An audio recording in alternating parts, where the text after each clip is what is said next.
moving from a ship that lost its fame when it sank to one that created a legend with its own demise. A ship that the Nazi German Navy looked to as a war winner, the Pocket Battleship. Deutschland Class Pocket Battleship. Displacement, 16,200 tons. Propulsion, 8 MAN diesel engines producing 56,800 horsepower. Speed, 26 knots. Range, 9,000 miles at 19 knots. Protection, maximum armor 5 inches. Principal armament, 6 11-inch guns. Crew, 1,150. After the bloody battles of World War I, the Allies all signed the Treaty of Versailles, which tried to prevent Germany starting a new capital ship race by limiting her ships to 10,000 tons displacement and mounting 11-inch guns. But in May 1931, Germany flouted the treaty by launching its latest fighting ship. Called the Deutschland, it was the forerunner of a completely new class of ship known as Panzer Schiff, or Pocket Battleship. It's interesting the ship was laid down before Hitler came into power, and it stretched the Versailles Treaty. It shows how far Germany was already interested in moving to a more military standing. And it was this military standing that the Pocket Battleship stood for. Armed with 6 Krupp 11-inch guns that could hurl a 739-pound shell nearly 40,000 yards, and capable of a top speed of 26 knots, made this class of battleship a fearsome fighter. By 1934, 2 more Deutschland-class ships had been launched, the Admiral Scheer and the Graf Spee. The secret of the Pocket Battleship's speed and power was the innovative design of making the ship lighter. By using diesel engines instead of steam turbines and an electrically welded hull, the Deutschland class was able to cruise over 12,500 miles, equal to halfway around the world. It sent shivers of fear throughout the Allied navies. It had pretty good speed. It had a weapons package that made it very tricky for any cruiser to handle, and enough speed that it could outrun pretty much any of the existing dreadnoughts that were still around.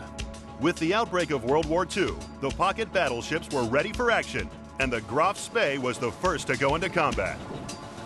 Her principal role was to attack merchant shipping, and along with her 6 11-inch guns, she also had 8 5.9 and 6 4-inch guns that made her a formidable raider.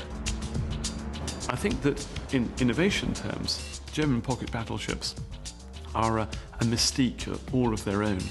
This ability to cram into a very small hull, not only the fuel and the power plant, to be able to operate at 8 to 10,000 miles from the homeland, but actually to be able to deliver a punch. In the first 3 months of the war, the Graf Spee had sunk 9 merchant ships totaling over 50,000 tons, furthering the reputation that this class of German battleships were invincible. But on December 13, 1939, that reputation was put to the test when 3 British cruisers outside the Uruguayan port of Montevideo cornered the Graf Spee. In what was called the Battle of the River Plate, the Graf Spee knocked out all the guns of one cruiser and seriously damaged the other 2. But the Graf Spee had a major design problem. Her armor was just 5 inches thick and was not protection enough against British 6 and 8-inch shells. Graf Spee, although she had quite large guns, was very lightly armored, along the lines of a light cruiser. It never intended to take on a ship of similar weaponry that she had. Badly damaged, the Graf Spee limped into the port of Montevideo for repairs. But Uruguay was neutral, and after 48 hours insisted that the Graf Spee should leave or be interned. Unwilling to let his badly damaged ship fight another battle against the waiting British warships, the Graf Spee's captain scuttled his ship and committed suicide. With the end of the Graf Spee also came the end of the myth that pocket battleships were invincible. Like all ships, at the end of the day, it was vulnerable. It was vulnerable to being outnumbered. It's all very well to be big and able to outrun or anything it couldn't outfight, but it could still get cornered. By war's end, the 2 remaining pocket battleships, the Admiral Scheer and the Deutschland, renamed the Lutzow, were also destroyed.